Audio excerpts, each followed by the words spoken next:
We're here. We're live. We're back again. The new Dynasty Points, formerly the Full Tilt Dynasty Podcast, coming together at fantasypoints.com to be the leading provider for Dynasty video content here at Fantasy Points. If you have not listened to us before, we need to give you the reminder. We are not a news show. We are not a start or sit show. We have fun here, and you should too. If you've never watched a Full Tilt program, we've always known one thing for sure. This game can rip your heart out just when you think you have all of the answers. Well, we can tell you that we don't have all the answers. But what we do have is a very particular set of skills we've obtained over a long career. And with those skills, we will always try to provide you the most actionable and transparent advice possible. We know people make mistakes. We know people screw up in this game, and we will be the first ones to tell you if we have done that. You can definitely count on us holding ourselves accountable. Last week, the pimp daddy Scott Barrett, the director of Dank Stats, joined us. Well, today it's special for a different reason. The man on the screen has not been on a Full Tilt or Dynasty Points program since the draft, and it's made us sad. Original member, original founder, one of the men that helped get this whole thing started. It's Big Billy. Very happy to have you back. Just an absolute genius and one of the most down-to-earth human beings I've ever met. Dave is hyped that you're back. We're all hyped that we're back. That you're back. Welcome back, man. Yeah, thank you. Thank you. I wish I could have come back with more hair than I left with, but that's not how the world works. I gotta say, it was beautiful to hop on and see Dave in the chat immediately. I think that's the Paradox, ain't it? It is. That is the Paradox. Yeah. No, it's nice. It was very excited to hop on. If y'all can't tell, I moved in with my beautiful girlfriend. There's no longer a crappy apartment bed that came with the apartment behind me. We actually have furniture now. So oh my goodness. I'm very excited to hop on and chat with y'all. It's amazing. I'm so excited to get to Billy's Stat Corner, an original game debuted on this podcast that our other guests just fell in love with, and we did too. We've had a hard time finding a replacement for that. The ADP game is like pretty okay, but the Stat Corner is just it. So we're going to hit that after we get into the ranked conversation. We have a question here already from Hunter Stantine. He got this question in like way early. So he was in there this morning, 8:58 a.m. This question was in here. So I want to get to that before we do anything else, because that kind of question asking, that's got to be a numero uno. So obviously this is fresh off of last night's game and where he's feeling. I've made my opinions on QJ very, very well known that I would sell him for a half-eaten ham sandwich and a Diet Coke. So is it time to just sell Quentin Johnston for whatever you can get before he is Sky and JMO, or do you hold him and wait for the offseason hopium to raise his value a bit?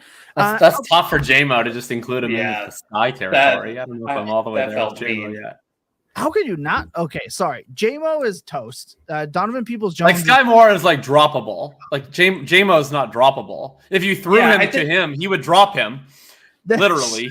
Sky Moore is dynasty waivers. JMO still has enough JMO's redraft waivers, but he's not the dynasty waivers level yet. And unfortunately, it's not even redraft waivers. I have this team, the main event team. That's the only team that we keep tweeting about because it's just been comical, that I'm co-managing with Liam Murphy and Ron Stewart. And we did like a pretty uncharacteristically early running back start where we took Pollard, Breece Hall, and ETN in our first 5 rounds.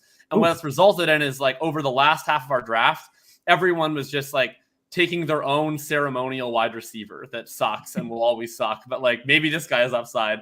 And we've been engaged in like a survivor like vote out scheme over the past few weeks is we need things like backup quarterbacks or tight end twos or defenses, where we just keep having to cut our ceremonial wide receivers one by one. And Jameson has been a subject of discussion every week, where I wanted him cut since the moment we drafted his ass. Yeah. But so far he's been protected at a 2v1 vote from Ron and Liam. So he is not yet redraft probable if you're on our team. We've sacrificed Rashad Bateman. We've sacrificed Traylon Burks. We've sacrificed Jonathan Mingo this week. It's just we're moving down the list. Tony has been sacrificed. Every shitty young wide receiver you can think of has been cut by this team or is still on this team. JMO fits that, in my opinion. Like, I was never a big with him as a prospect. Didn't really care where he got drafted.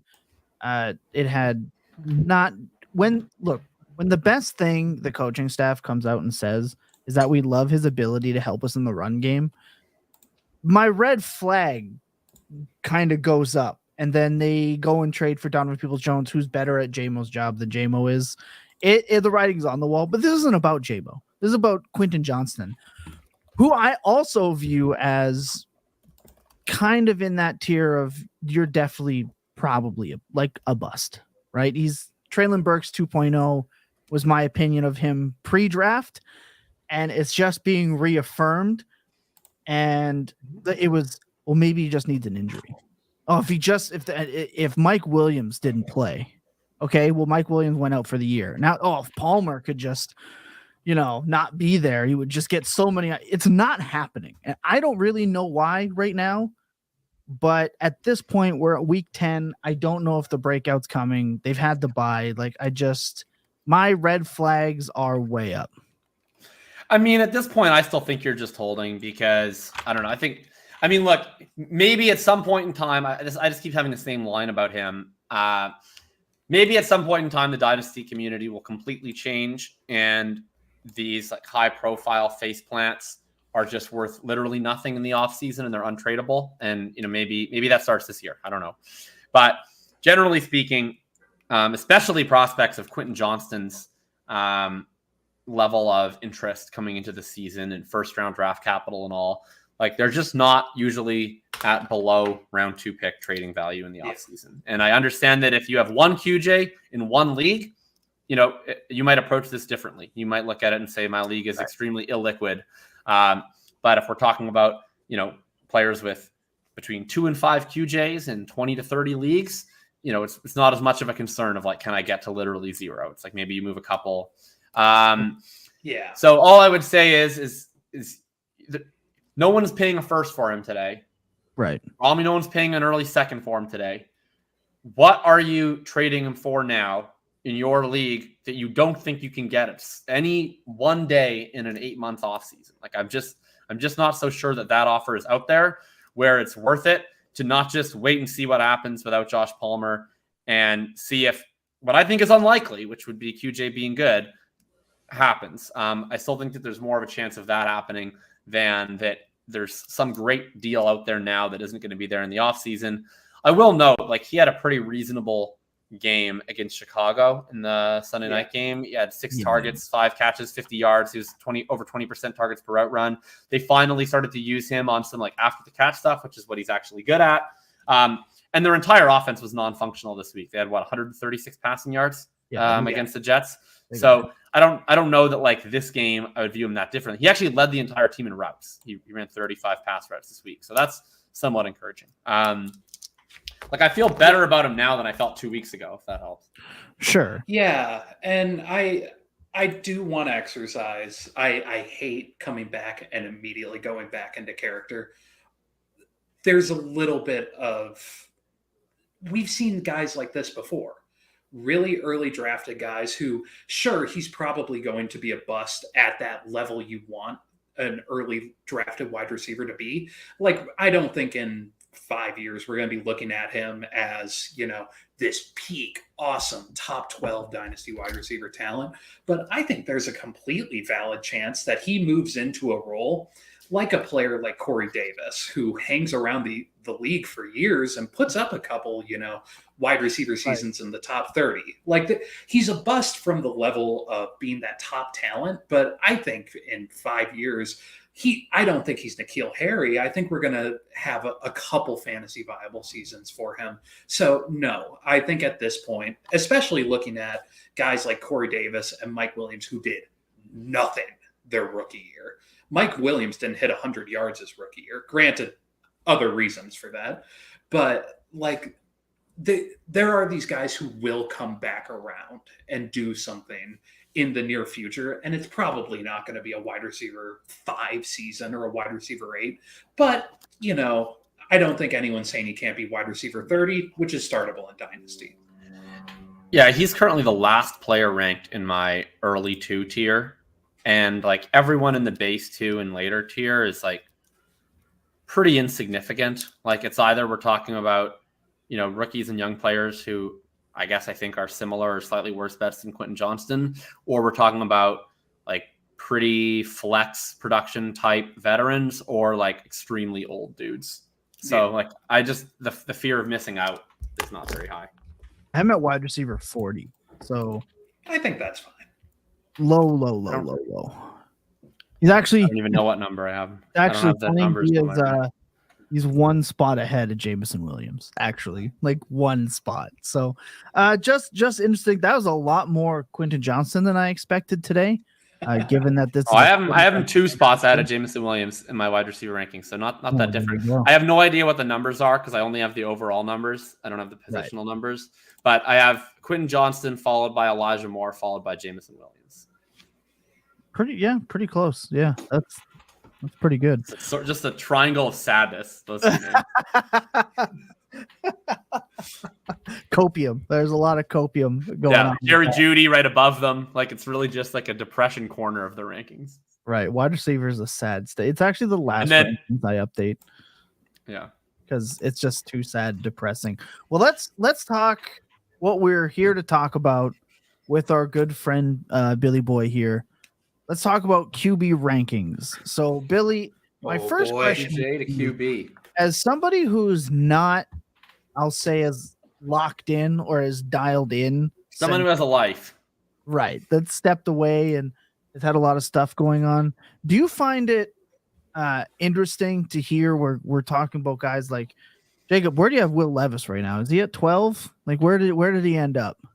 Well, as you know, I don't put numbers on these things, but that being said, yeah, I have him. Let's see. I have him currently at looks like 14.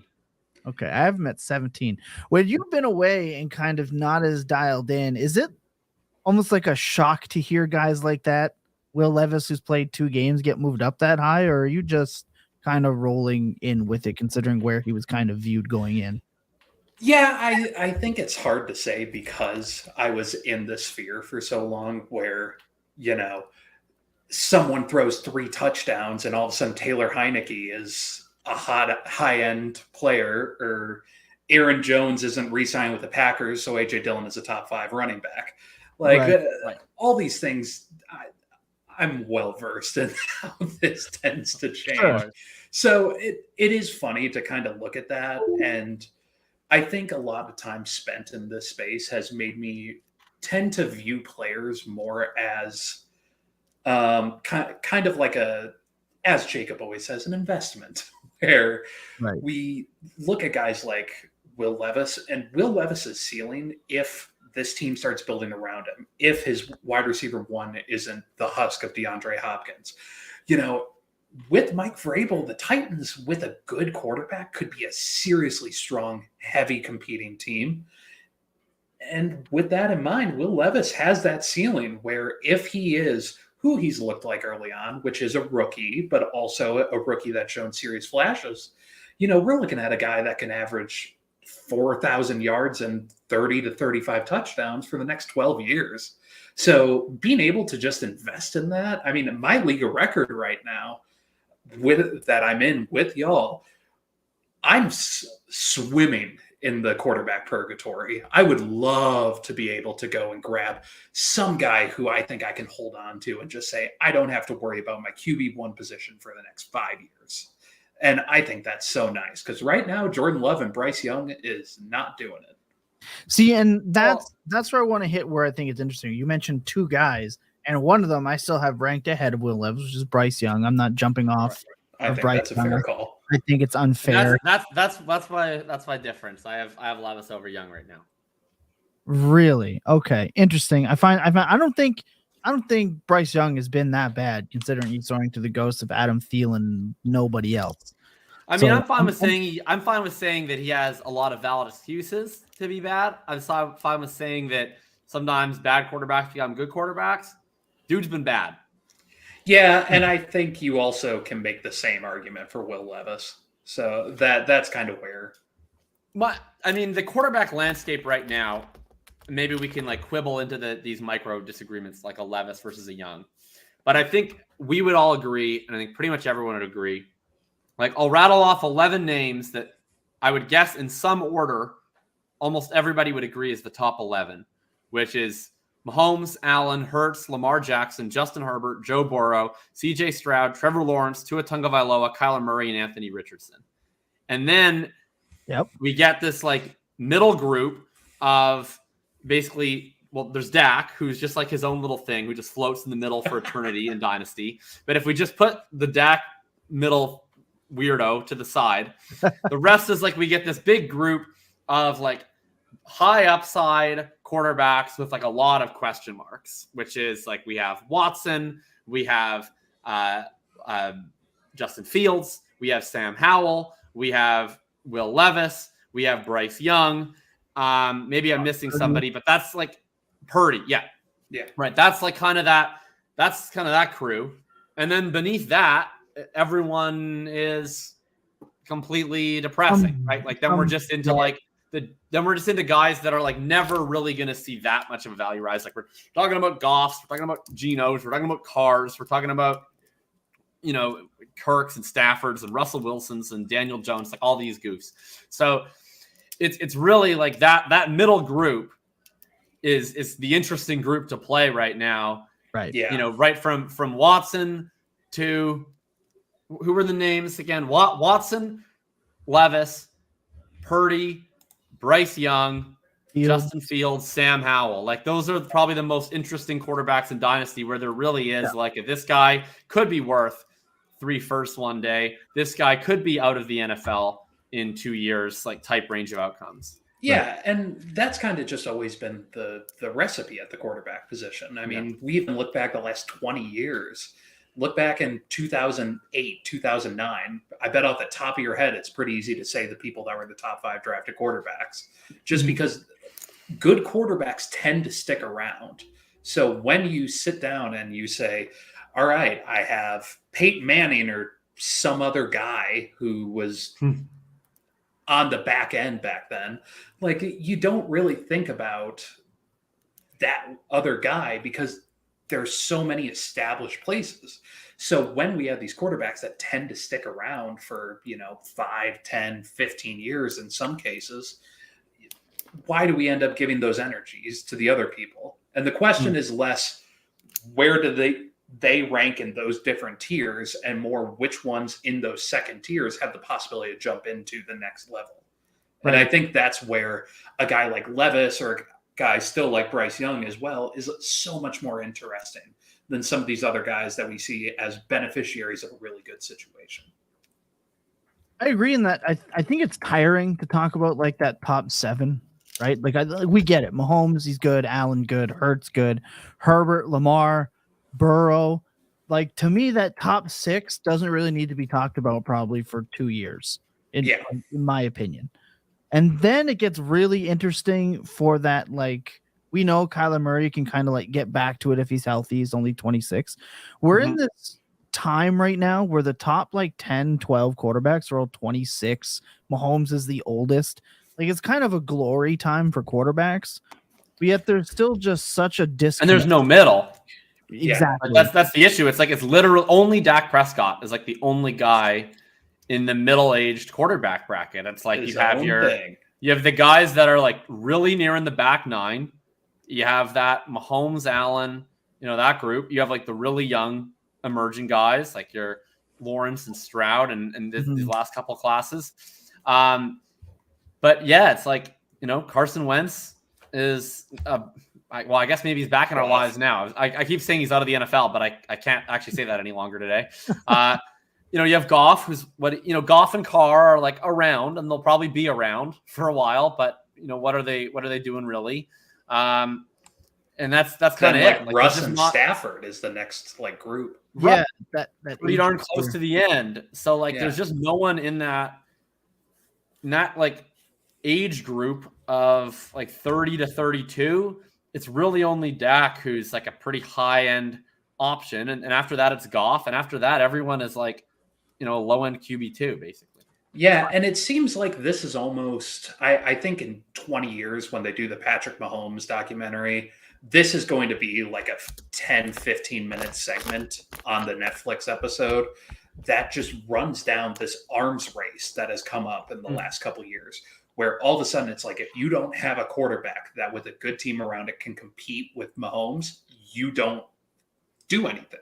Right. So all of a sudden these guys like Andy Dalton and Carson Wentz, who were getting these replacement jobs to try and stick around and try to shamble together a deep playoff run, and maybe they get lucky, they aren't giving them the job because it doesn't matter. Yeah. Like, I don't think there's any situation you put Carson Wentz in where he's going to beat a team led by Patrick Mahomes. So why on earth would you do that when you could move on from him, not pay him $30 million, and draft some rookie and try and build a team around him and hope that in 4 years you're pushing again?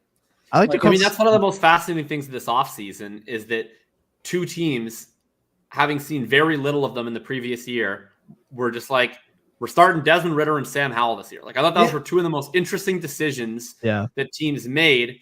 And I think wise decisions. Like the alternative wasn't good. Like they didn't have top 5 picks. They weren't drafting the top guys. They could have drafted Levis. That would have been like a very viable alternative. Yeah. But I think that was very wise to just be like, let's just try the young guy we have and see what happens, instead of to what purpose would it have been if they were just like, from day one this season, we're starting Jacoby Brissett and Taylor Heineke. Like you're just pressing the fast forward button on your season at that point in terms of actually trying to compete for a Super Bowl, not accomplishing anything. Yeah. In what I'm going to call the contract era for fantasy quarterbacks, we always looked at contract security for running backs, and I'm almost getting to that point with quarterbacks because it feels like teams are finally starting to hit the reset button on quarterbacks quickly. And it kind of started like the butt end of that joke is Rosen. Obviously, he got 1 year and he was yeeted into the sun. Rightly so. I also think he kind of got screwed, quite honestly.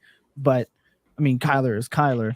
But we're looking at a point where it's like, okay, who has the contract now? Who can we feel like Lamar Jackson was like a shaky, right? Oh, is he going to sign there? Where is he going to go? Like that was a legitimate storyline. Then he gets the massive contract, and we saw his ADP literally rise after he signed. That was so silly, as though Lamar Jackson was ever like not going to be in the NFL. I understand that, but so ridiculous. That's the contract era of quarterback in Dynasty, where you want safety at the position. It used to be Daniel Jones was a big contract, and the other that's not so safe. Daniel, well, he was bad. Not only was he, and look, we're not saying like, haha, he got hurt, but he was dog shit before he got hurt. Right. Like, I don't think he was locked into being their starter next year, even if he had stayed healthy. No, Tyrod Taylor operated that offense 3 times better. Tyrod. I think this is going to be. I'll finish my point here, and then we'll hand her off.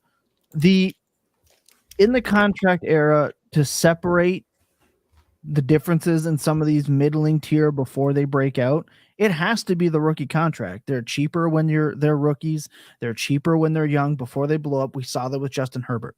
Justin Herbert was a late first type pick. People weren't sure about him. Tyrod Taylor has the unfortunate lung puncture situation. Herbert comes out firing people. The people that were skeptical and didn't buy in are now paying 2 to 3 times the price of just taking that reroll risk, sending a late one, even like a 108, 107 type pick. Now you're paying 3 firsts and plus for somebody like that. We're not saying that Will Levis is that guy. I'm happier to say someone like CJ Stroud is this year's Justin Herbert. For that example, where buying in now will be better, but you're going to pay 3 times more, and the cost of committing now is still going to end up being pretty cheap for the potential blow up outcome. Billy, you're muted. Billy, you are on mute, sir. Oh, I'm sorry. I was pulling up Spo track. I'm rusty, boys. No, but what I was trying to say was I think one of the more interesting things this is going to be, and this is something that's probably going to come up this offseason and next offseason as well, is these guys that are in the like 7 to 12 range. These guys who, there is discussions about whether certain players, like I think one of the bigger ones right now is Tua, if he is the guy that can take Miami to a Super Bowl. And, they've given him the best team around him. He looks great. I'm not trying to bash Tua here. I think he looks phenomenal. He looks great when it's not zone coverage and his first read is open. He looks fantastic. Exactly. Everything outside of that is 50-50. Yes. So the question is, if you took Tua off and got this young upstart, you were able to upgrade the line, give some money to a free agent running back, can the Dolphins make a run in a better case with a serviceable rookie quarterback than they would with this, aging player who has looked very good for the bulk of his career and now has a phenomenal team around him. But, you kind of run into this position where you have to give him $50 million a year or move up. Right. Those are your two options. Right. I mean, and who knows? Like the beauty of what they've built around Tua is pretty, I think, inseparable from how much money he's being paid, which is currently not that much, right? Like there's not going to be a version of this Miami team that pays Tua the type of contract that you would think he would command and is able to retain Tyreek on his current contract and pay Waddle the contract that he's going to command. I guess the version of that team is the 32nd ranked defense in the league. But right. It's going to be legitimately challenging. Like they've been able to have this Tua Waddle combination and then just keep adding every year, from Tyreek Hill to Bradley Chubb to Jalen Ramsey to Terran Armstead. And, we've seen this pattern with all these teams, right? Like early in Josh Allen's career, they were adding all the time. And now they're not. Now they're losing Tremaine Edmonds in free agency. And when, and they don't really have much of a wide receiver depth because they can't really pay one. They have to rely on drafting and internal replacements. And they also have a defense to worry about and address. Sorry? It's showing in his fantasy performance. It really is. I mean, he's still like 24, 25 points per game this year, I think. Sure, but it's not showing in real life though. They're 5-4. Yeah. On the playoff spot right now. Yeah, it's just not the same type of Josh Allen performances that's doing it. Yeah. I feel like what we've done now is we've shifted the college quarterback debate, like the same conversations they were having around like Herbert, Tua, or Burrow, and we've just shifted that 5 years. And now it's get the guy, and is this guy going to be better than whatever rookie is coming down the road? And it's turning into, it used to be you draft a bad rookie, your team is screwed for 5 years because all of a sudden you have to reset everything. Now these teams are getting so smart with how they're kind of building these teams that they can plug and play some of these guys. And it's becoming, if you sign your quarterback to a 5-year contract with players like Daniel Jones or Ryan Tannehill, we start looking at the situation where it becomes really hard to move on from them. And I think that's what's going to be difficult. I checked the stats on this, by the way, because it does feel like Josh Allen's having a down fantasy year. This is not true. He is at 24.6 points per game. Last year, 24.5. 2 years ago, 24.7. So he's right on the exact same pace as the last year. He's a full point behind his 2020 career high season. That was just when they used to just never ever run. But so he's still dealing fantasy wise, but they're having issues right now. He's at 6 rushing touchdowns in only 9 games. Like it's crazy that he's just right back to. Well, we're not going to run him as much. But if you know the thing with Josh Allen, it's like they're not running it with James Cook at the goal line. So if Josh Allen scores a rushing touchdown, he's just taking that out of his passing touchdowns. Like the two options for the Bills is like either it's a Josh Allen rushing touchdown or a Josh Allen passing touchdown at the goal line. Yeah, exactly. Yeah. Same with Jalen Hurts. But I think it's getting to that point too with the contracts where, like, as I mentioned, it's kind of affecting people's like dynasty values. It's like, do I want to go and trade for Tua? No, like I think there's a world where like people do. Like I'm speaking objectively in that like you're looking at it in you want like that nice safe option. Tua outside Miami is not as an appealing of a dynasty asset as Tua re-signing in Miami. So you can just go cheaper and get someone like Goff who has the same risk, who also puts up a steady, decent point total, and just wash your hands of that Tua situation. And it's way easier to live with Jared Goff not being re-signed than paying 3 firsts for Tua, 2+ firsts for Tua, and then being stuck with Tua in New York for the Giants. Because that's definitely not as good a scenario. I think it matters more than it has in the past. So with all that, let's start asking some questions on how we get to where we're at. We kind of covered the general landscape of how quarterbacks are viewed in Dynasty. Remember, leave a comment below on the video, leave a comment on the podcast, wherever you can, and let us know what you think in 5 words or less about the Dynasty quarterback landscape. Best answer gets a shout out in the next video. This is Dynasty Points. I, of course, am Thomas Tipple. Joining me is, as always, is Jakob Sanderson, and back is an OG in Billy the Stone, Billy the Kid, Billy the Genius. Plenty of names for Billy Boy here. I see the questions. We're going to get to questions as we go. We don't normally handle questions like that, but we see you guys. You asked them. We'll get to them just once we get through this portion of the program. So what I have here are some questions that I have been asked via DM or in the Dynasty chat of the Fantasy Points Discord, which is free right now. I've got them to open it up. Everyone can join. All you need is the free fantasypoints.com. Oh my goodness, subscription. You can get into that Discord, get into that channel, reach out to me at El Nostra Thomas. We can get you in there. It's free for everyone right now. We're just really trying to build that Dynasty community. So what I have here are some questions that we got asked. How do we rank them? How do we get there? How do we decide between them or the vets? How do we trade quarterbacks without sending one back if we really need one? All super important questions in Dynasty fantasy football. So I'm going to start off with the most obvious, like the most basic question we have here. QB rankings. How do we decide at the end of the day who goes where? Right? Like, how are you deciding, okay, Lawrence is going to be my QB? Because people really care about this. I know, Jacob, you're like I don't really care about the number. I care about tiers. I'm a tier guy as well. Right. But how do you decide, okay, like for me, Herbert's my QB4 right now. He's over Lamar Jackson and Joe Burrow. It took a real conversation of me staring at my screen for an hour talking to myself to get him there. But how do you make those decisions? What goes into it for you as a general landscape? How does it kind of fit in a process for you? I mean, realistically, it's just not that important of a distinction. Like, I don't know. Do you want to trade Stroud for Burrow in like a 1-for-1 deal? Like, I wrote this piece recently on the site last week called "Reasons to Trade in Dynasty," and that's thinking, by the way, for anyone that doesn't know. So I wrote this piece on thinking about thinking. It was called "Reasons to Trade in Dynasty," and basically laid out kind of 4 general reasons.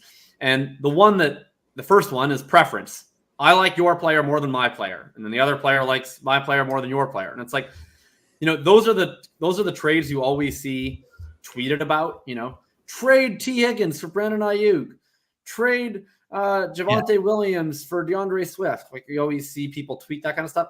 It's just those takes are usually so unactionable because you basically need to have 2 teams with pretty similar situations. Mm-hmm. Who at one point drafted or traded for their own player, who likes someone else's player more, right? And that's just usually pretty uncommon. Like, it's usually going to be 2 pretty similarly valued players, and usually, for the most part, the best bet is that the person rostering someone probably already likes them more than the market. At some point in time, they traded for them or they drafted them. So, all that to say, like, the amount of times in which you're just trading one similarly valued player for another with like very minimal add on top is just quite infrequent. So outside of a startup, like choosing which player that's largely similar goes ahead of another is just not something I'd spend, frankly, a whole lot of time worrying about. Like, generally speaking, if I'm trying to trade for Stroud or Burrow or Herbert, it's like I'm not using the other one to get that done. I'm probably looking at it like, what would be really great is like a really top quarterback on this team, and I'm willing to pay for one. And probably the one that I pay for comes far more down to like what manager has that asset and which manager is willing to move that piece than like which one I like more, right? Like I would just generally look at it and be like, oh, let's knock on like the Stroud manager and the Burrow manager and the Herbert manager, and and see who's willing to talk ball and get a trade done. And that's probably how it would come down to. So like, why did I rank Stroud higher? I just looked at it and I was like, fundamentally, I don't think these players are any different. I think we've seen what we need to see from Stroud.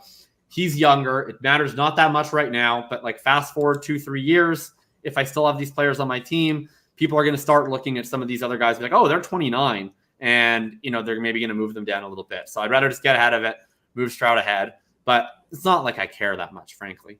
Sure. And what we can do is we can actually tie that into one of the questions that we have here, where you talk about how do we decide like what a player's value is. I think Kayleen O'Connor is asking a pretty solid question on how we navigate that. We also have Nick Fury himself taking time away from the Avengers to come in and ask, so what are we willing to pay for Stroud or Levis?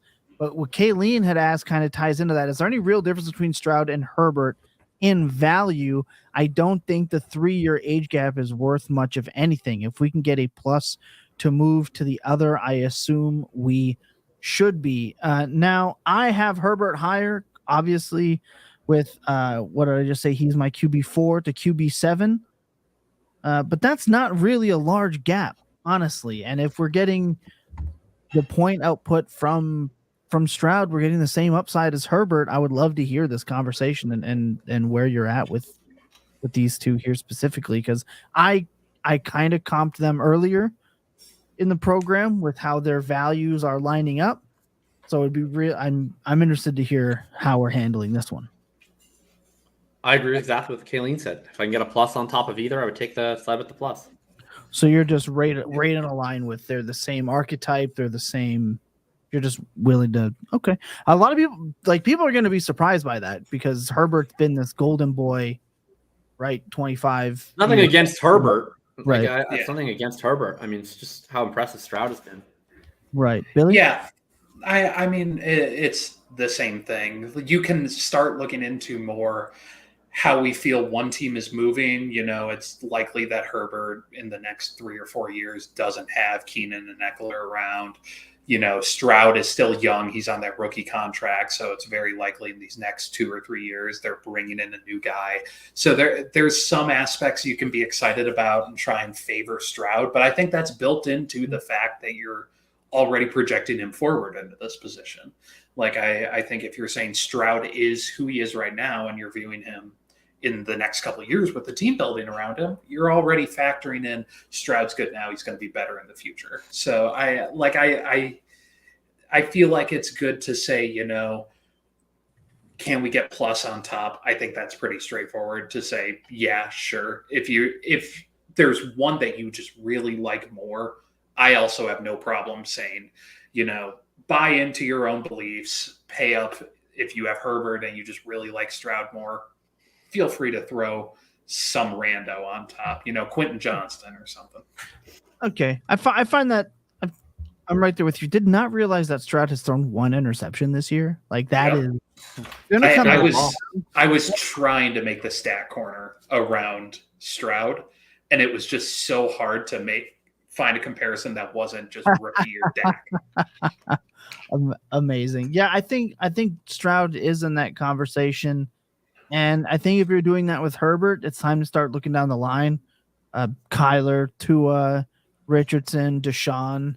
Like, I think it's time to you'd probably be making that move with all those guys. Then I would assume. Well, the more names you start to mention, there, like now I'm starting to be willing to add stuff to Stroud from there, right? Like it's as you go down the list, it's like, okay, Trevor Lawrence. What would I add to go from Trevor Lawrence to CJ Stroud? Not much. Right, like I see him like a tick below this group. Would I add a third for sure? Would I add a second? Maybe it depends on my team. Really rich team, seconds, we can make it work. Team where I need to pinch my pennies a little bit, probably not. Probably would just stick with Lawrence. We moved down to Tua. It's like I would definitely move a second. Would I move a first? No. It's probably same with Kyler. Let's move down to, you mentioned Deshaun Watson. It's like, yeah, I'd move a first.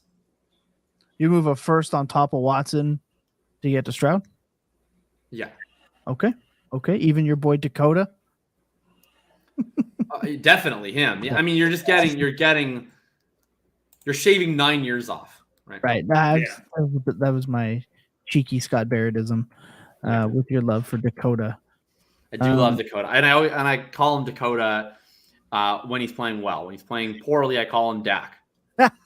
Yeah. I feel like it should be the other way around. No, I find Dakota endearing. It's not like the Jimmy James thing. It's the exact opposite. Like when Jimmy Garoppolo is playing well, I call him Jimmy G. When he's playing badly, I call him James to make fun of him. But that's because James is a lame-ass name, while Jimmy's kind of cool. Dak is fine, but Dakota's dope. Right. I love that. That's good. I'm glad we got that. I'm glad we got that breakdown on air. I'm currently Dak laid, by the way. Like I can't see your reaction. Everything that you guys do when I'm talking is like 30 seconds behind. So I'm gonna just quickly exit and come back so that I'm not really confused. Okay, we'll do that. He's gonna exit and come back, so he's not really confused. As you said, well, in that time, Billy, you and I we're gonna sit down. We're gonna answer some of these. Let's have a look. Oh, Jacob came back really fast. That was really fast. Okay, so let's. The delay is still happening, but I'll just make it work. Okay, sounds good. You can hear us, like everything. Yeah, audio. Oh, I can hear you perfectly. It's basically just like we're recording on audio. I just all I can see is whatever face you were making 30 seconds ago. Fair enough. Just hold that one. Let's answer the second half of this Nick Fury one. What are we willing to pay for Levis? Because Levis is someone you and I disagree with like a little bit. I've seen some trades that you talked about. I traded Deontay Johnson like straight up for him. I was pretty comfortable with that. And then Deontay Johnson went on to score 22 points, and I looked like an absolute buffoon. But don't think you look like a buffoon on that one. Hey, the league got at me a little bit, but I mean that's the life of trading, right? Because it's a priors thing, right? If somebody didn't like Levis for Will Levis, and they see, I will not have my Deontay Johnson credentials challenged, but I would happily move him for Will Levis. Right, but I mean, if somebody has a prior about a quarterback, they're gonna trade and be like, oh, "What do you?" Yeah. So let's shed the narrative that way. What are you trading Will Levis, or what are you trading for? Oh my God, what are you willing? What am I trading for Will Levis? Oh my God, for him like 5 times. So I'll just name off my trades. Do it. So, for the record, like these are the 5 I've gotten done. So wherever those are, there was like probably 25 to 30 offers that were rejected, and then a few that were coming back in that I said no to. So I got, 3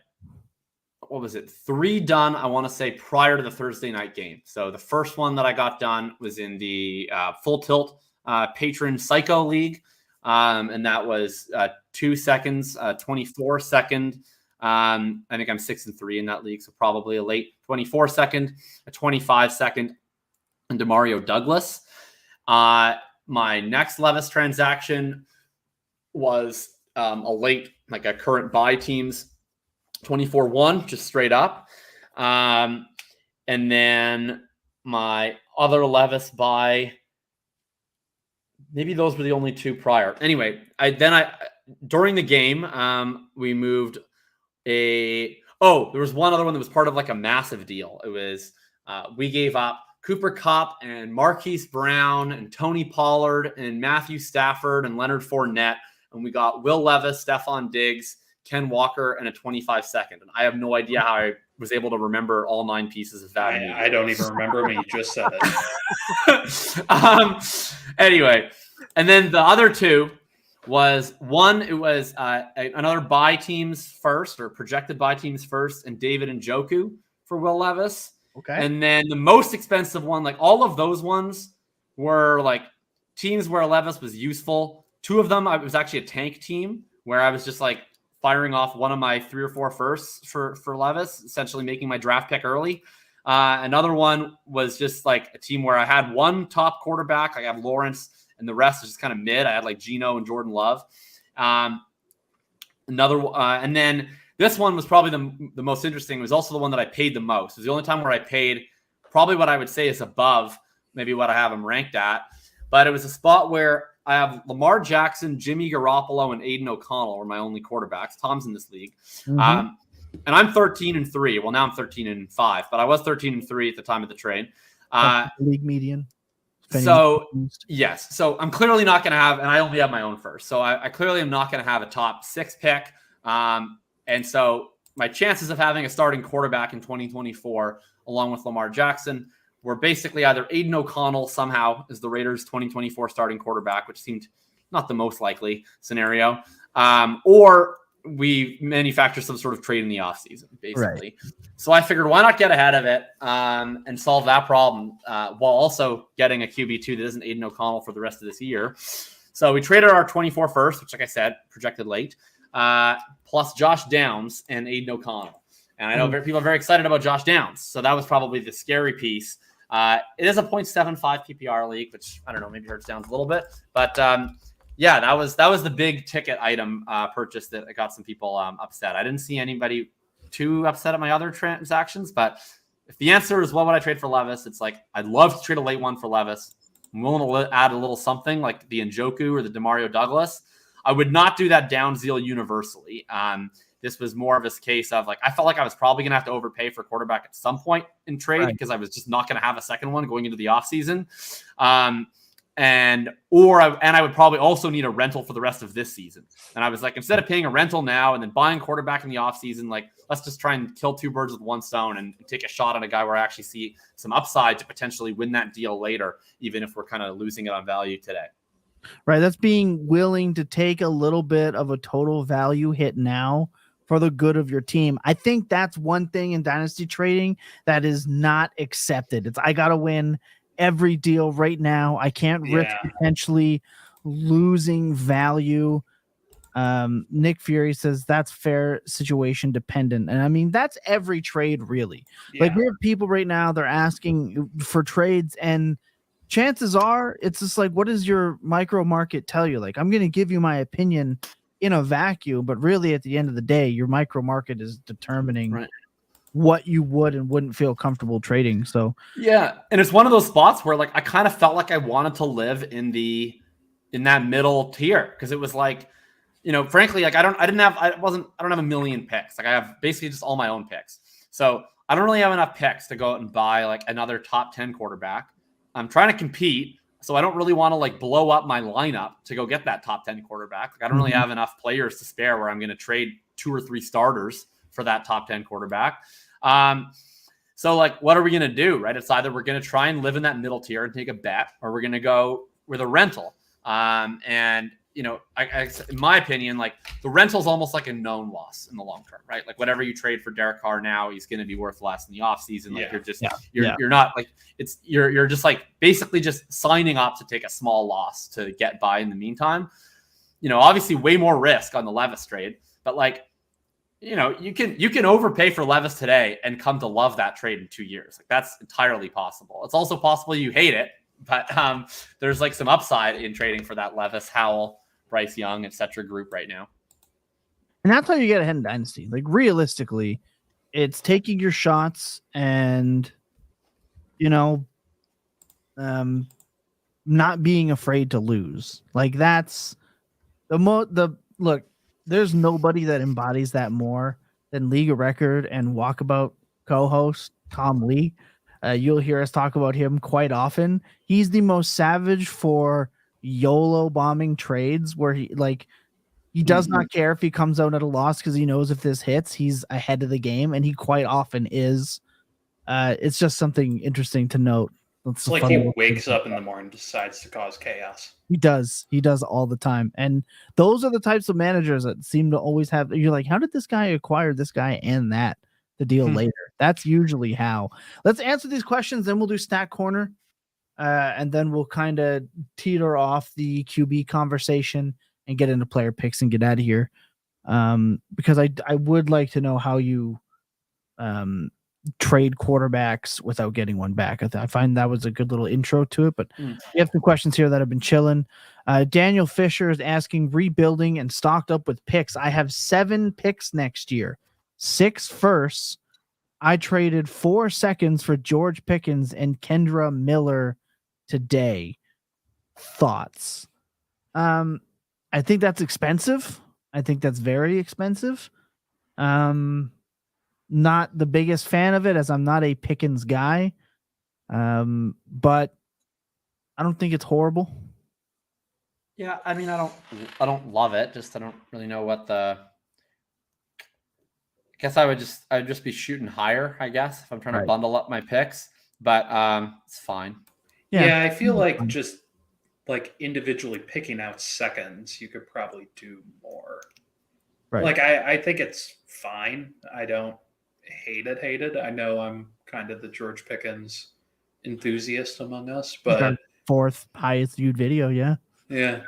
But yeah, I don't know. I feel like if you could take like 2 seconds and go get like George Pickens, then 2 seconds would get you a lot more than Kendra Miller. I'm wondering where the Kendra Miller value comes from. Like, if this is a 1 I kind of read it as 3 2s for Pickens and 1 2 for Miller, in which, I mean, Miller's not, it's just he's been cursed here. He sprained his ankle again on Sunday, so I don't know when we ever see him again. Guy can't stay healthy, but if this is like a 1 QB scenario and those seconds are like later in a 1 QB, then I think the Pickens situation is fine. I think he can be a producer at that point.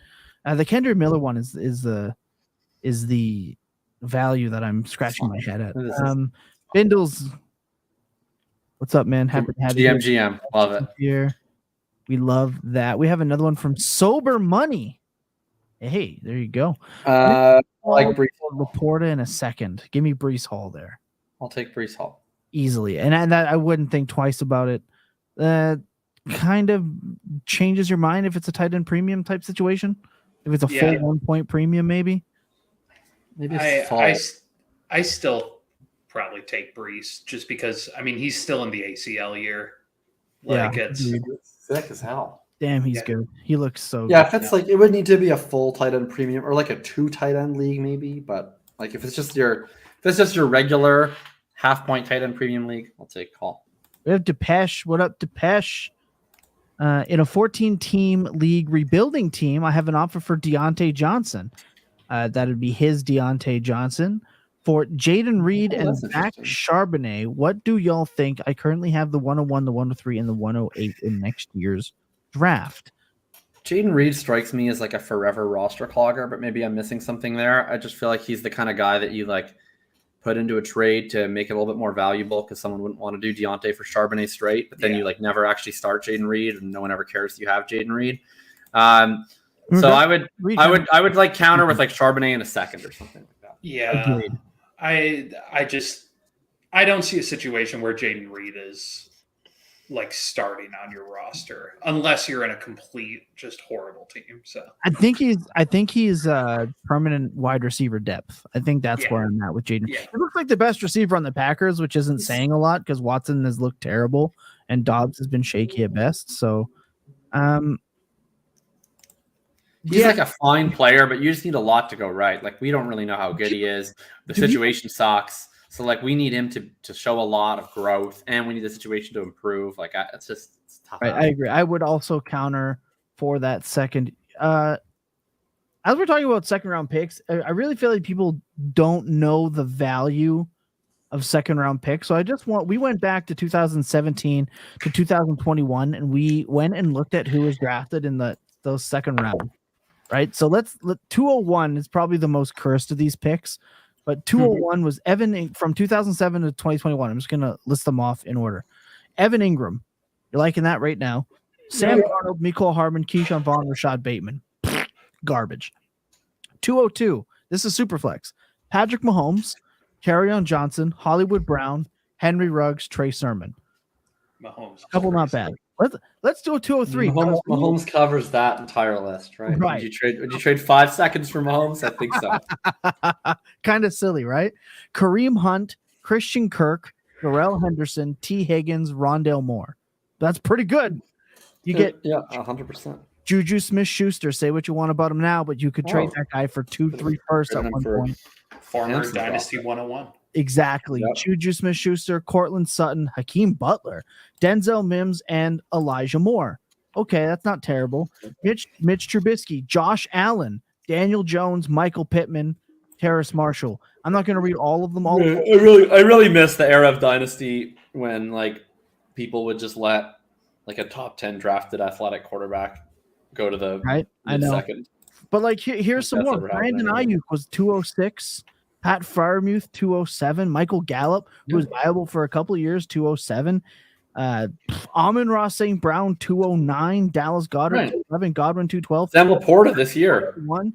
The second round picks, second round picks. Josh Downs for Rasheed Rice. Exactly. Crazy value. Yes, you have Trey Sermons and TDP and a couple of awful picks, but first round's not looking so hot all the time either. John Ross, Paris Campbell, Royce Freeman, Jalen Reagor, Jerry Jeudy, Mecole Hardman. Mecole Hardman was 201, but you get my point. Like it's not all bliss in first round either. Second round picks, crazy valuable in Dynasty. If that list didn't tune you into that, go back and have a look and really see where your league mates drafted certain guys. I mean, and that's part of the thing. Like you don't really want to necessarily bundle up your second round picks in these deals, because part of the appeal of the second round picks is like you're really just taking a scattershot approach, you know, and it's where it's like, you know, I know that a lot of my second round picks like are going to turn out to be useless, but it's like ideally I have like net positive in terms of like more second round picks total than the amount of leagues I'm in across however many leagues. And then we're just going to take a bunch of darts and see what happens. And like, hopefully I'm a little above the market on the best picks and, you know, a little below on the worst, but like really it is just kind of a situation of like, if you came out of a second round where it's like, you took Kendre Miller, you took Tank Bigsby, you took Josh Downs. All right. And you took Sam Laporta. It's like, 2 of your 4 picks are useless, but like you're coming out ahead, you know, like it's just, and I have a ton of second rounds where it's like that, where it's like you look and it's like, oh, I took this second rounder, he's worth nothing. Took this second rounder, he's worth nothing. Oh, my third second round pick is great, you know, and that's fine. You're just, and the thirds, like you're just through, and hopefully you hit on one big target. I think one of the easiest things the Dynasty advice givers give out is that, oh, these second and third round picks don't matter. They matter so fucking much in the grand scheme of things. Yeah, if it hits, but that's really your only chance at truly rebuilding is getting those options. Depeche says Puka, a great third round. Yeah, Puka. Tank Dell. It's like, exactly. Tank Dell going the 5th. Chris Sanzo says this whole segment was just an excuse to bring up Trey Sermon. It was. Get baited. I'm glad you had to listen to that. Bindle says traded Kirko to Jacob for Danny Dimes, and he proceeded to immediately tear his ACL. Hashtag poetic justice. Brutal. Chris says his only Levis trade so far is I traded Levis away for a pick that projects currently 107, 109 range, and he has Law and Murray, so he has some safety. I like that. That's very nice. We have one last question from Biddles, and we're gonna do Billy's Stat Corner. Have a team with Lamar, Hurts, Bijan Andrews, and Devontae Adams. That is 2 and 6. How is your team 2 and 6? Well, I have no idea. I guess Bijan and Devontae only score theoretical points. And Lamar has had some real stinkers. Don't have my 24-1. Do I soft pivot Adams and anyone else old, quote unquote, to save some value for next year, or since the team is high value, who cares? I would definitely be moving off Adams. I'm curious why Bindles is in a league. I'm curious why Bindles is in a league in which they only have an 8-game record in 9 weeks. Yeah, where's the median, buddy? That's funny. No, I'm saying where's the other week? Yeah, do they have bye weeks? Is this like a 13 he has a bye. Actually, yeah, Bindles, let's get down to that, buddy. Let's and then do the math here. Tank Bigsby's a bum. He is a bum. Terrible. Look, we're going to take a quick second. We're going to take a break. We're going to get a little refresh, give you guys a break from our voice. We're an hour in. We're going to hit Billy's stat corner. I'll explain how this is going to go. And hopefully Jacob and I can come out with a W on this one. I know Billy's got an MVS laying somewhere in there. So we're going to find out. Sit tight. 5 seconds.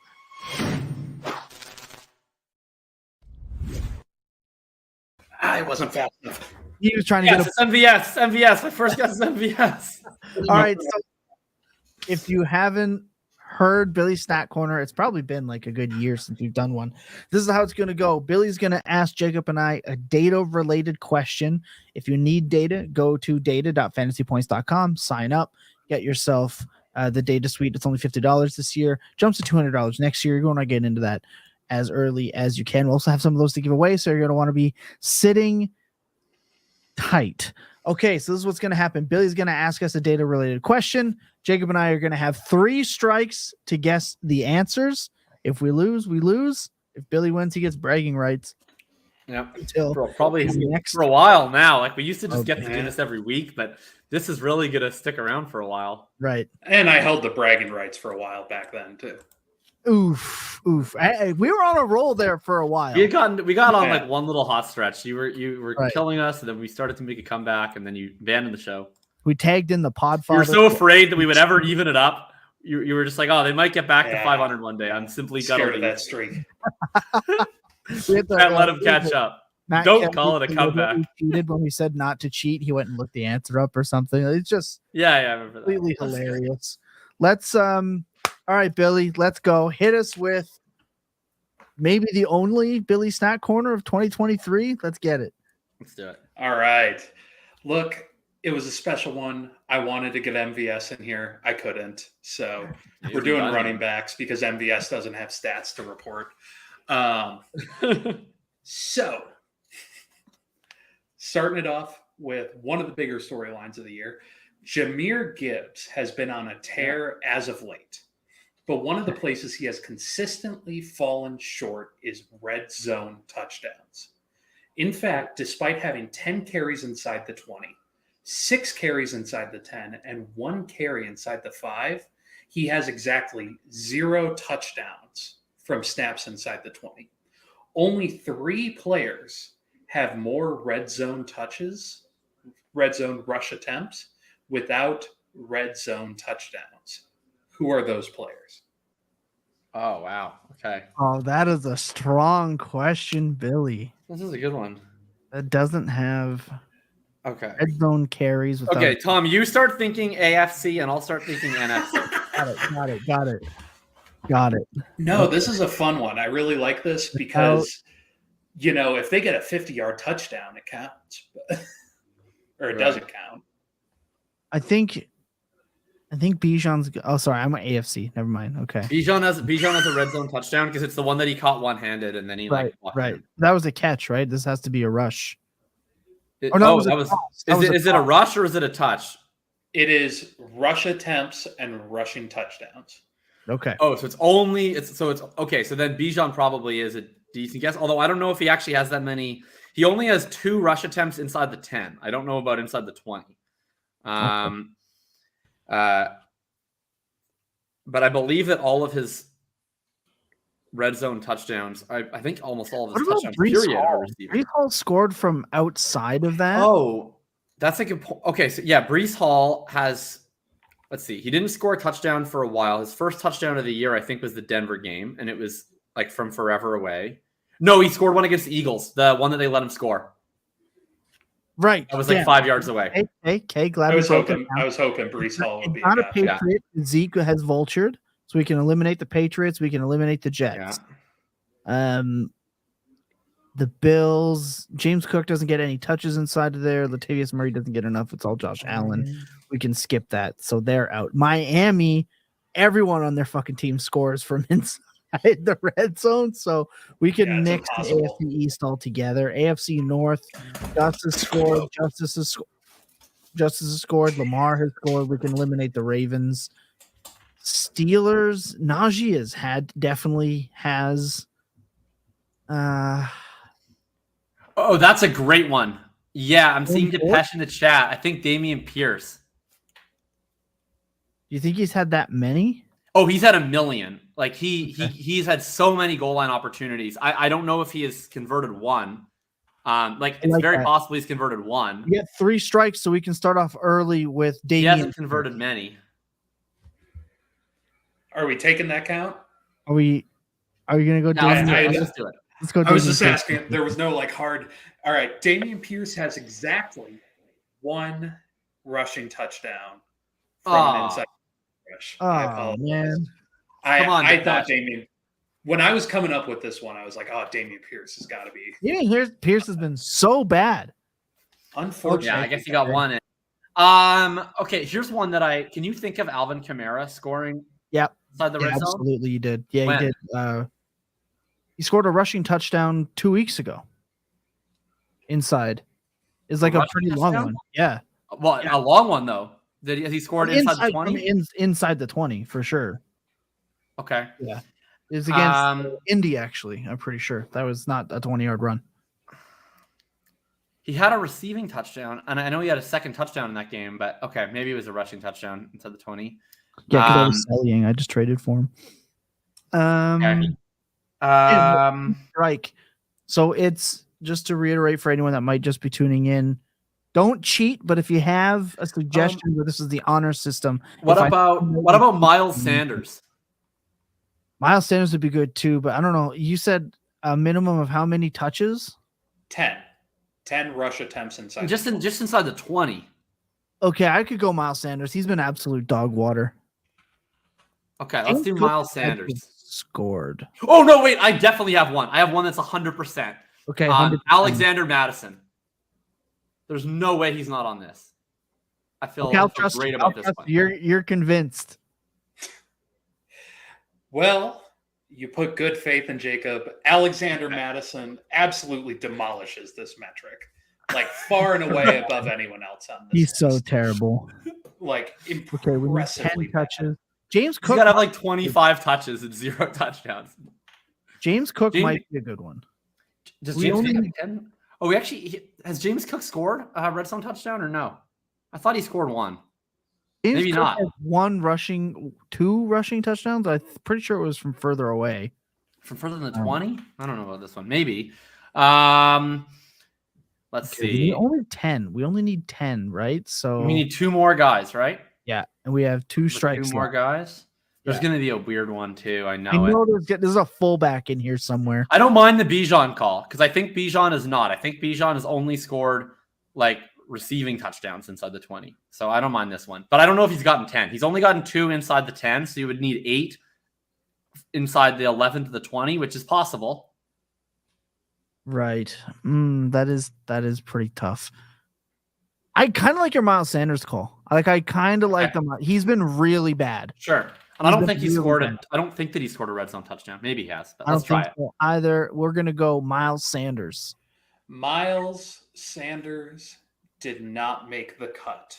You are correct. He does not have the scoring, but he only has 6 rush attempts inside the red zone. Oh man, which is baffling. Chuba is not Ramondre. He scored.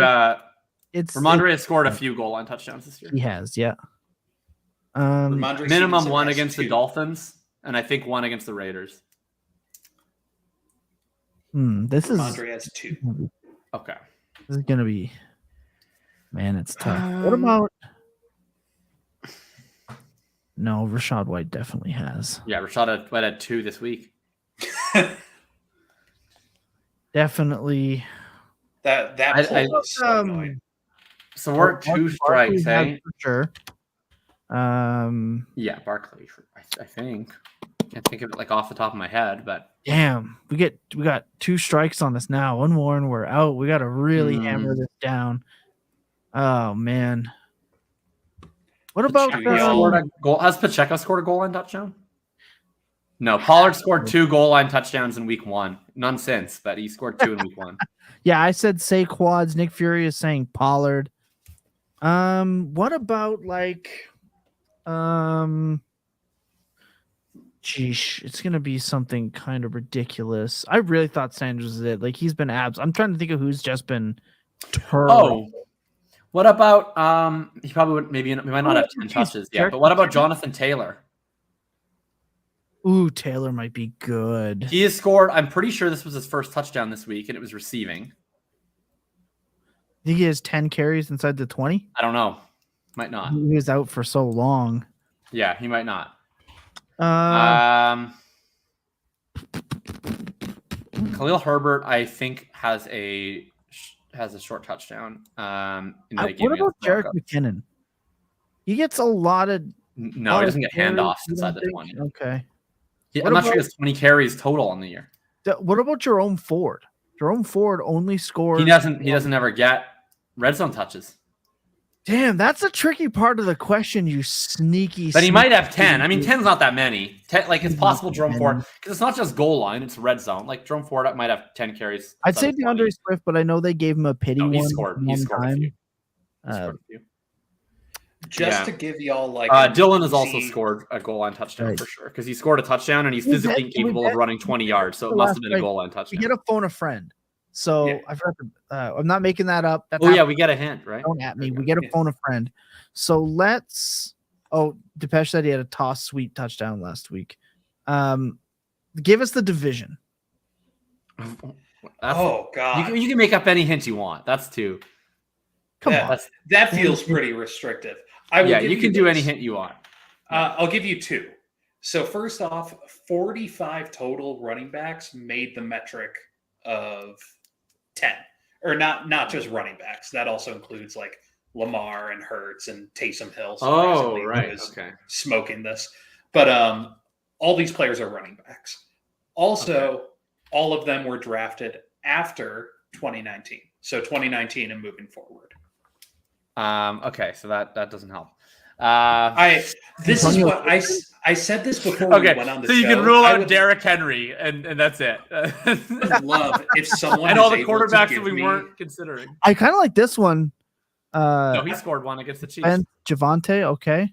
I would love if someone was able to give me like a when we reveal these, a hint for one of these characters, or these players, because I really tried hard to come up with something useful. Okay, so we need two more names, and what about Chuba? We have no strikes left. Chuba maybe, although we already went down this Carolina rabbit hole. Did. Antonio, I don't know if I want to take two. Antonio Gibson does not get the ball. I'm just listing off running backs at this point. Yeah. No, fair enough. All I'm doing is shouting down other ideas. I haven't come up with one of my own in a while. Kelly, not bad. He does suck. That's like, that's a great guess, because he had the role for a while with Eckler. Right. He never scored a touchdown when Eckler was there. He scored a long touchdown against the Chiefs when Eckler came back. Did he score in the Miami first game of the season? That's the only one I'm worried about. I don't think he did. I like this better than anything else, and I can't think of anything else. So either we're right or we're ending the game. Right or die with Joshua Kelly. Joshua Kelly, the pride of UCLA. I think we're gonna go. Josh Kelly. To college. I don't know. I think it was. Joshua Kelly is a very rough hill to die on. He did, in fact, have a red zone touchdown against Miami. Yeah, week one. It was week one. Yeah, week one. Week one, he had it. So this is going to be really unfortunate. So Tom did pull one of the players. It's Gibson. Jacob immediately shut it down. No way, it's Gibson. Is it Gibson? Incorrectly. It's not Gibson. It is, in fact, Javonte Williams. His KC one was a receiving touchdown, and he has no rushing touchdowns on the year. Hey, shout out. It wasn't me. I'm not even going to say that was me. Suspense. Oh, it's suspense. Suspense got that one. Shout out to Suspense. I didn't know that they attempted a forward pass in the Kansas City game. No. Also, it was also slightly said in the chat, y'all just went the wrong way. Credit to Depeche, who shout out the Texans. It's not Dameon Pierce. It's Devin Singletary. Actually, he has 10? Logged 14 red zone rush attempts. Wow, I never would have guessed that. He has 5 more than Bijan Robinson. Red zone attempts? He has 4 more than Bijan? 5 more than Bijan. Oh my God. Devin Also, Singletary just- having 14. I never would have guessed that in a million years. There's Ken no said way. he's Like bad if Broncos Tom, fan. if Tom suggested Devin Singletary, I'd have been like, there's no fucking chance he has 10 red zone touches. Hey, we answered the question in the Fantasy Points Discord earlier. Where do we have Damian Pierce ranked? I have him ranked at RB 29. Okay, now that I know Devin Singletary High. has 4, that's what I was gonna say. Like now that I know what Singletary's inside the 20 is, he might drop to 45. This is crazy. Bindle says it took Javonte over CD and they gave Davis Stan's startup. Rough. Wow. Also, I do want to just jump on this real quick to once again shout out Alexander Madison. We were mid-game, so I couldn't list off these stats. Alexander Madison's statistics going through the 20s to 10. Inside the 20, he has 16 carries for 10 yards. Inside the 10, he has 9 carries for -4 yards. And inside the 5, he has 7 carries for -6 yards. Okay, so I was doing the math. It was 16 for 10, right? You said 16 for 10. Then you said it was 9 for -4? Yep. And then you said it was 6 for -5? 7 for -6. 7 for -6. Oh my God.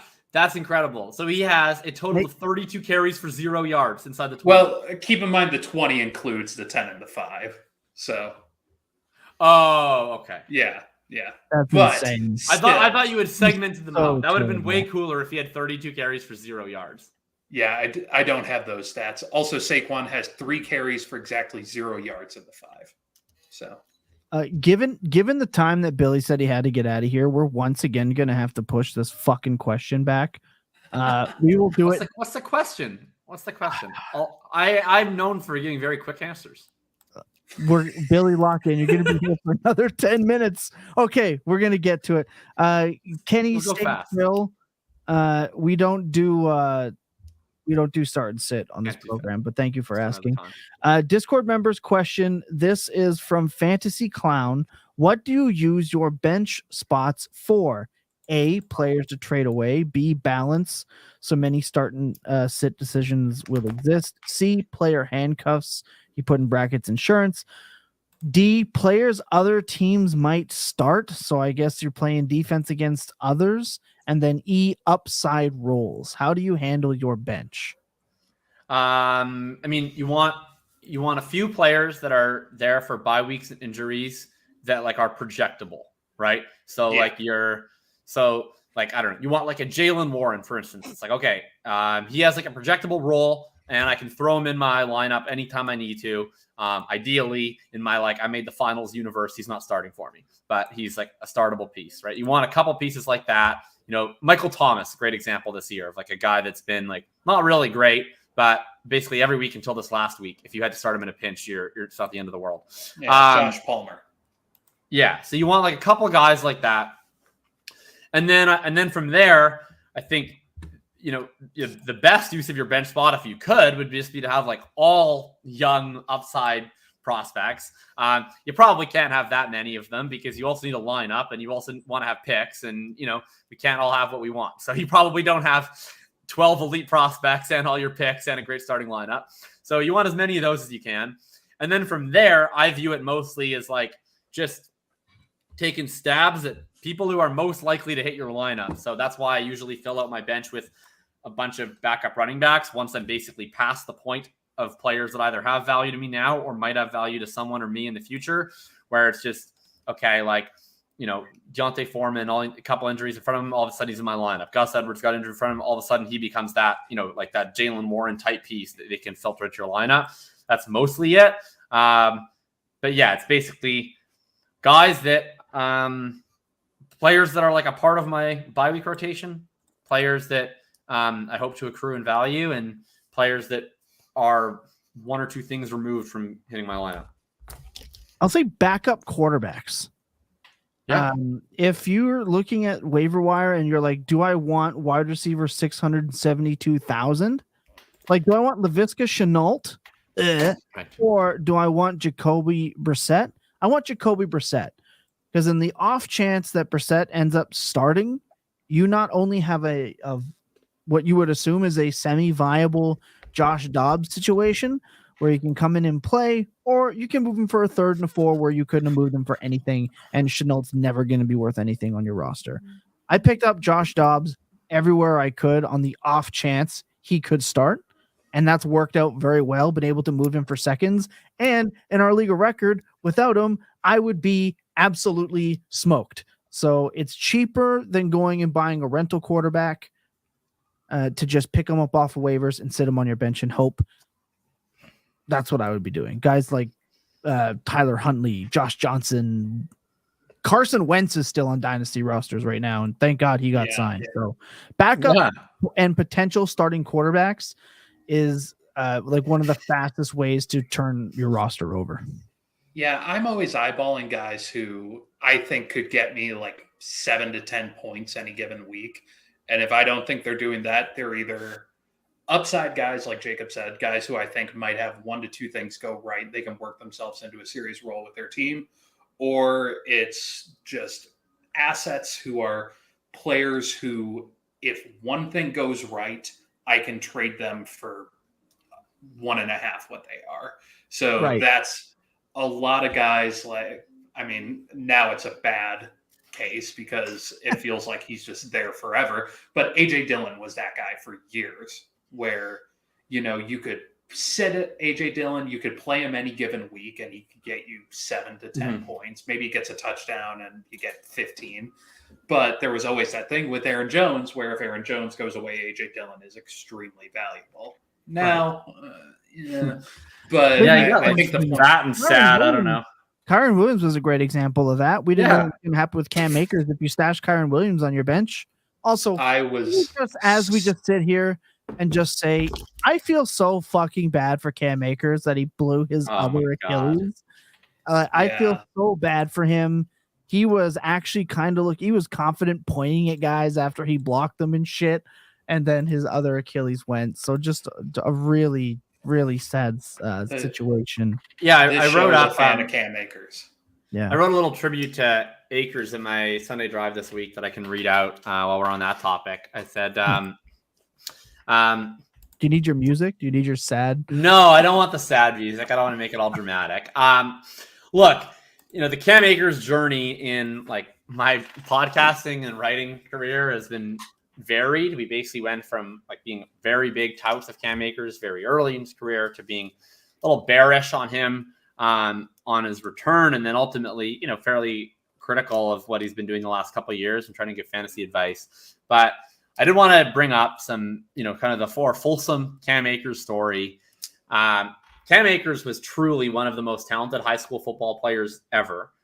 We saw that he was the emergency quarterback, was one Josh Dobbs injury away from playing quarterback this week. And that's because he played 4 years of high school football at Clifton High, and he had 8,140 passing yards, 5,103 rushing yards, and 149 total touchdowns. Jesus Christ.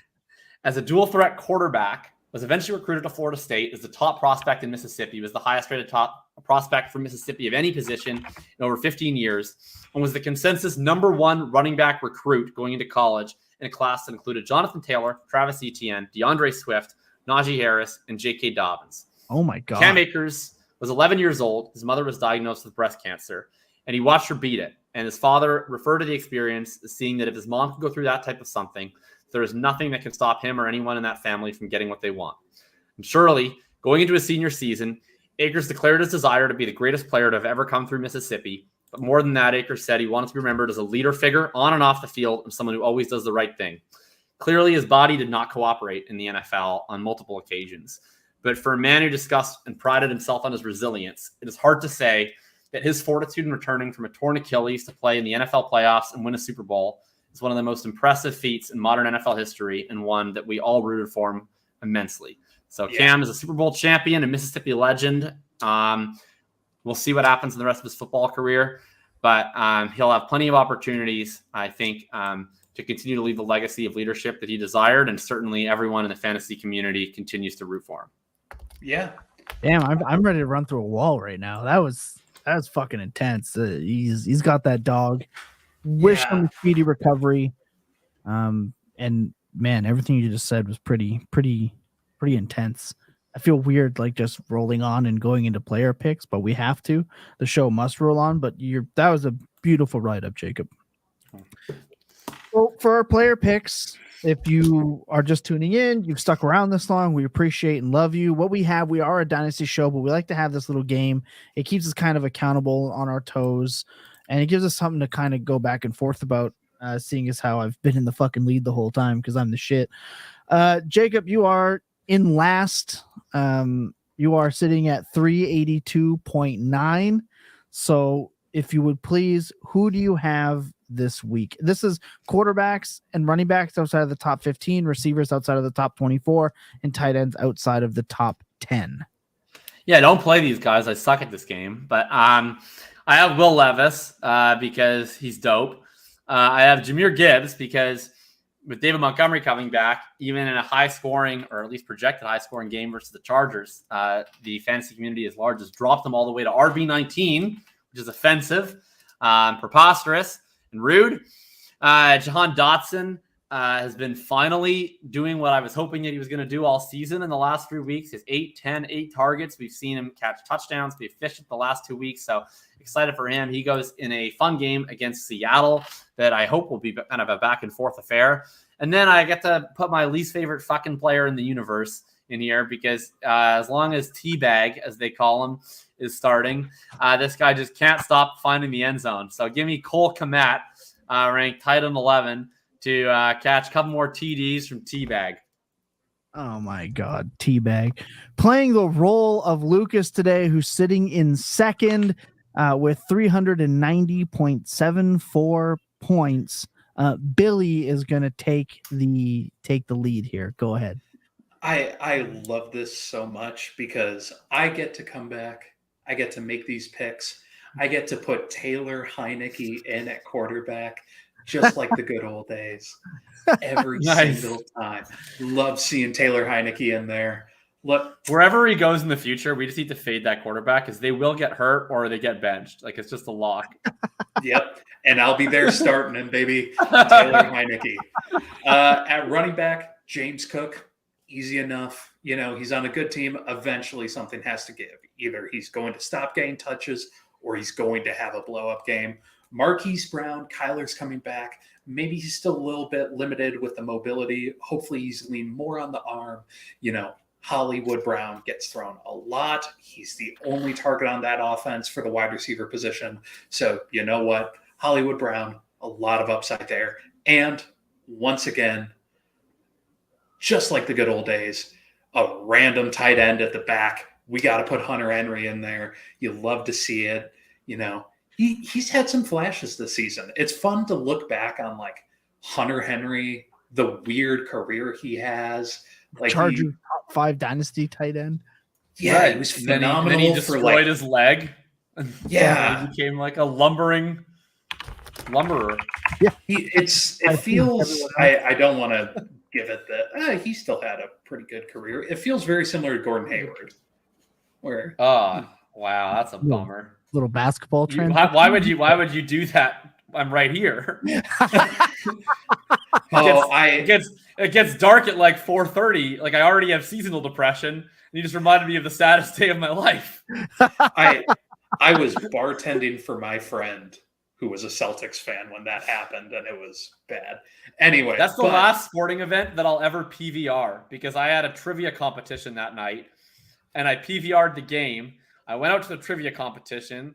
I spent the whole night like blissfully ignorant of what was happening. I come home, I order a pizza, I turn on the game at like midnight for my PVR. I've been waiting all day for this. Like, I was like so excited to watch. I mean, this was supposed to be the Monstars team. Like, it was off Tatum's rookie season, Jalen's third year. We had Marcus Still, we had Kyrie Irving, we had Gordon Hayward, we had Al Horford, Marcus Morris, Terry Rozier, incredible.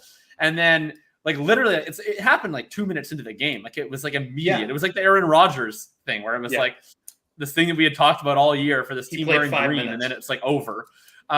Yeah, and then it happened, and I was like, well, fuck this. And then I just like turned off the game and just like cried and like went to sleep. And then from now on, I just watch games live because like I will never give myself the humiliation of having like 5 more hours of optimism while everyone else around me knows that I'm eventually going to get depressed when I flip the game on. That's so funny. I'm so sorry that happened to you. And like on Twitter, we probably lost like 5 listeners as we switched to basketball, as you lose followers over on X every time you start tweeting about basketball. Yeah, that's also a really sad story. I'm sorry that happened to you. I'm more sad it happened to Gordon. Yeah, fair. Yeah, that's fair. And look, as your weekly points winner currently with 394.62, once again as the shit. I noticed that you really just kind of tried to counter punch me on multiple picks here. I am starting Teabag, assuming Justin Fields is not playing. I was so bummed to find out that's not his name. It is Teabag. It's now Bagent, which sucks. Yeah, that's. I mean, it is his name, but. Yeah, I'm gonna start him. I'm gonna assume Justin Fields isn't playing. Like, I'm willing to take that 0. Short week, limited practice today. Although this is the only game the Bears are incentivized to win all year. Yeah, and Bagent been like because it literally doesn't matter.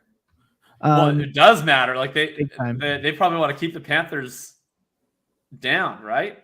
Yeah, absolutely. And so I'm gonna start Teabag. He's been good. He's rushing. We like that.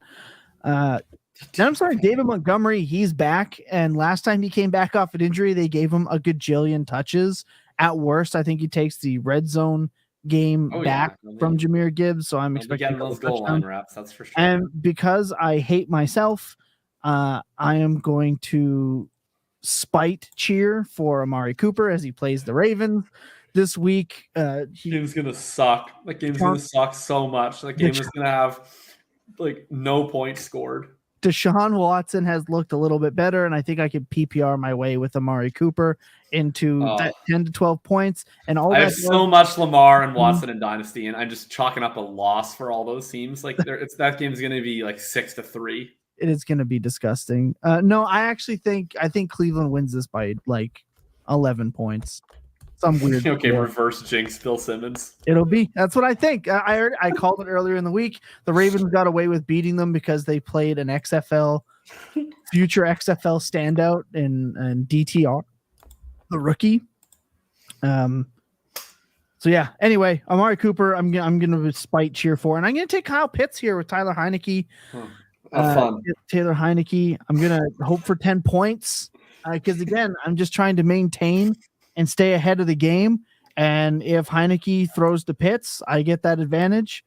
And I got to keep a little bit ahead of Lucas. So your champ, or at least leader, is trying to play the strategy game and nickel and dime my way to stay in the lead. Remember, winner. Play some defense. Enjoy it when, Well, the good thing about the Falcons is that, if Taylor Heineke scores points, their usage is very predictable. So you know that that'll go to Pitts. It's definitely not going to go to like fucking Kadarrell Hodge. You're right. I could have put Mac Hollins or something in there. Yeah, you should have picked like Michael Pruitt. Oh man, what a great time, Billy! I'm so happy you were able to come on with us. I know we stretched your time out a little bit more than what you initially had been able to do, but we appreciate that. The listeners appreciate that. Look, I will speak for the guys here and Lucas, who's over across ponds on a wonderful trip that he deserves. But please come back quick. I'm going to die without you.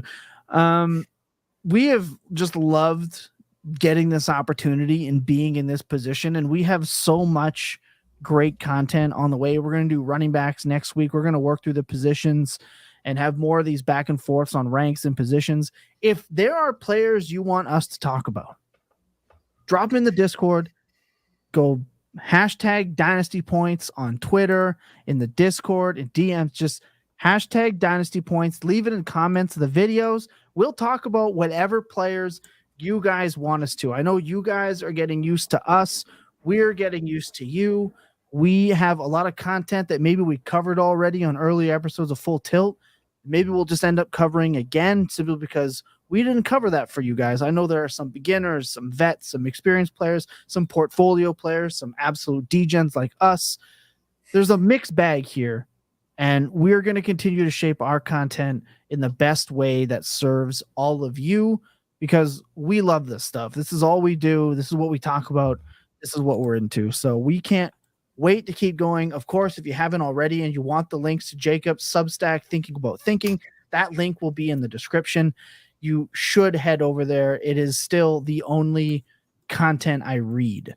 So I'm not a reading content. It's not how I normally take it in, but I do like the Sunday drive with Jacob. It's great. And you know, I can copy a lot of the shit he says and just regurgitate as if it's my own.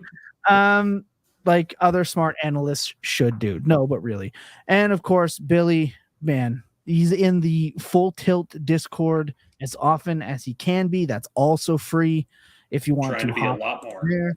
Hey, man, we appreciate everything you can do. And I really hope you can come back, dude. Like, this was such a blast from the past. You're always welcome here. Yeah. No, absolutely. I very much want to come back sometimes. We love that. Man. Psych, you can't. Yeah. Kid, it's over. No. Billy just takes off. Oh man. It's a welcome back. Nah, you're out of here. Yeet. No, he's gone. Yeah. No, but really for us, for everyone, we really do appreciate everybody popping in. I couldn't remember how to like purely. Oh, you came back. I thought you were just actually like just. I was like, is he gonna come back when I do this? I already gave it an LOL in our private chat. Yeah. Appreciate you too. This has been a great time. Obviously for Billy the Stone, for Jakob Sanderson, for myself, that's Thomas Tipple. Hey, look, everything at Fantasy Points this week is free. Every show. Oh, right. Matchup points with Adam Kaplan and John Hansen. We're like free to see points. Yeah. Cashing points with Scott Barrett, Graham Barfield, and Jake Tribby. Free. Final points, John Hansen, Tom Brawley, and Graham Barfield. Free. It's all free this week. Everything except for John Proctor's show. That will not be free. That's still subs only. So head to fantasypoints.com. But head over to fantasypoints.com if you're not already. Like the video. Leave a comment. Remember that clear eyes and full hearts can never lose. And your best days, goddamn, they're always been tilting. Good night, everybody.